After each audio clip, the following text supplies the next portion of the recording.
It's the what if I can pull off a fucking miracle. What if I can become someone that no one thinks I can be? And just me talking about that, I have the hair going up on my arms because it makes me just like, what if? My name is David Goggins. I created Goggins. Goggins is the guy that can take anything you put in front of him. You wanna break my motherfucking legs? So be it. What drove me was I wanted you to go home that night after you beat the living shit out of me and I smiled in your face. I wanted you to feel worse than I did and you were going home to a nice warm bed with your wife or your kids and a nice meal, and I was still out there in the grip, suffering for another 100 hours. I wanted you to think about me knowing that I'm comfortable being very unfucking comfortable. So everybody's holding the boat and they're shaking and the boat's starting to come down their head and all the boat crews are all lined up and they're fucked up. And I'm looking at that and I turn around my boat crew and say, hey guys, it's time to fucking take some souls. And they'd be like, what the fuck are you talking about? I said, we're gonna get you. I go, see all these fucking instructors out here, all in their fucking jackets and drinking coffee and laughing and smiling and shit. I want their fucking faces to go straight up fucking numb. So we're gonna do this. We're gonna start boat pressing this motherfucker. Just take my lead, trust me, you'll get energy from it. We start throwing this boat up in the fucking air, catching it, throwing it up and catching it, and we start yelling, can't hurt fucking boat crew too. We're yelling our fucking ass off, and we're doing it. And they make us stop. I look at these instructors, and their faces literally look like someone just took their soul out. Cause I know where their minds were. Like, they were thinking about themselves. Like, what the fuck just happened, man? I know me on Wednesday, I couldn't have done that.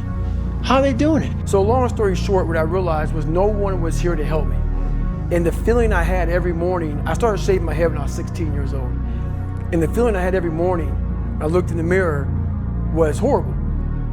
And I didn't want to feel like that anymore. And how I felt was a kid going nowhere, a kid that was scared. And most kids will accept that and look for help. But the best thing that happened to me, no one helped me. No one felt sorry for me. Where does that come from? Where did that compulsion, that drive? It comes from a disgusting place of afraid of dying, having never accomplished anything. That's a fear that some people run away from, that people don't want to face. When you have a real fear of dying and being just another person, that I live to pay the bills, I made $1,000 a month. This is my life. I spray for cockroaches, man. If that makes you feel good, that's great. It didn't make me feel good. I wanted to feel good about myself. I became obsessed with being the baddest motherfucker that God ever created. Am I that? I don't care. I believe it. If you want to be great, you want to be the baddest motherfucker ever at what you do, you're going to be misunderstood by everybody because you're going to be so fucking obsessed and so driven to get there. That's what it takes. Yeah, balance is important for a lot of fucking people. But if you want to fucking go to that edge where people do not like you, don't understand you, question everything you fucking do, you've arrived. When you are misunderstood to the point where fucking people think you're psycho and you're nuts and you're this and that, why are you in the fucking gym at 1 o'clock in the fucking morning? You just got to doing an op. You will never understand what is wrong with me. And that's why I'm so fucking glad you don't. Because I'm in the right fucking spot. When people don't understand you anymore, you're in that spot of obsession and drive where people are like, what the fuck is wrong with this guy? I don't want to talk to you, man, because you're not going to get it. So I came home one day from working at a job called Ecolab where I sprayed for cockroaches. Made $1,000 a month, weighing 300 pounds. And I got home and I watched a show on Discovery Channel of guys carrying boats and logs, Navy SEAL training. And I decided to make a change in my life. And I called the recruiter up and he asked me these questions. I was 6'1" and 300 pounds. He laughed at me. 7 other recruiters laughed at me. One recruiter finally said, come on in, I'm too busy to talk to you on the phone. He didn't know how much I weighed. I walked in the recruiter's office and he looked at me and he said, you're fat and you're black. I said I want to be a Navy SEAL. I didn't know there'd only been 35 African-American Navy SEALs at that time in over 70 years. He said I basically had to lose 106 pounds in less than 3 months. I came back 3 months later, 106 pounds lighter. Thank you. So think about this.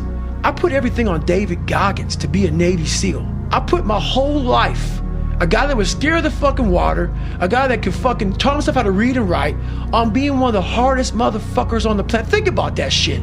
A guy that came from nothing. I put my whole life, and I'm gonna go out here and put everything on David fucking Goggins to be a Navy SEAL. Not to go be a fucking, Boy Scout or some shit, a Navy SEAL.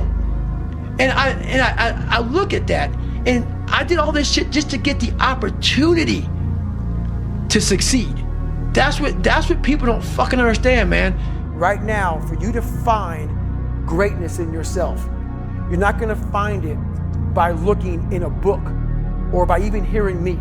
I may give you the spark, but you've got to go inside yourself to find it. And that means you gotta be quiet. Shut the fuck up, go in a room, stop talking, search your soul, search your mind, search your abilities, and you'll find it. But if you're not looking for it, you won't find it. So you gotta go start your journey. And the journey starts with you finding, why the hell am I here on this planet Earth? Why am I here? And if you don't know that, you will live the rest of your life searching, always asking the question, why? A lot of this isn't your fault, why you do some things you do, why you feel the way you feel. But no one's coming back to save your ass. You have to go back to where the shit started, wherever that place is for everybody, and have the courage to go back there and start fixing what broke you. Make up your own mission statement. What do you want to be in life? And once you do that, now you can work with somebody to get better. You can work with yourself to get better. But until you know what you want to stand for, you will always just be sitting down. You'll never stand for anything. We are judging ourselves against too many fucking people. You have to judge yourself against yourself. And that's the one thing I started learning, man. This isn't a race against me and Rich Roll. This is a race against David Goggins and David Goggins alone.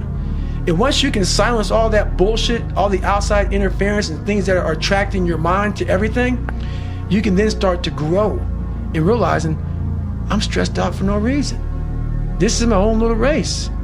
This is my own timeline, and this is how I'm gonna run it. Don't ever be ashamed of anything you've done in your life. Face it, fix it, make it better. We are humans.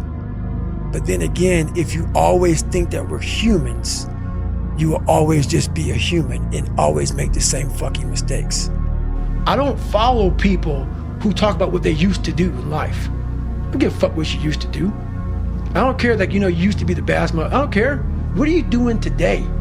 You may not be that person now, but what are you still doing to try to excel in life? And a lot of people now are talking. I hear so much talk. I don't hear a lot of work. I hear a lot of people telling you what you should be doing, how you should be doing it, how you should be fucking living. And I look at them and you're fat, you're out of shape, you look like shit, but you're telling a motherfucker how to live. No, man, I won't listen to you.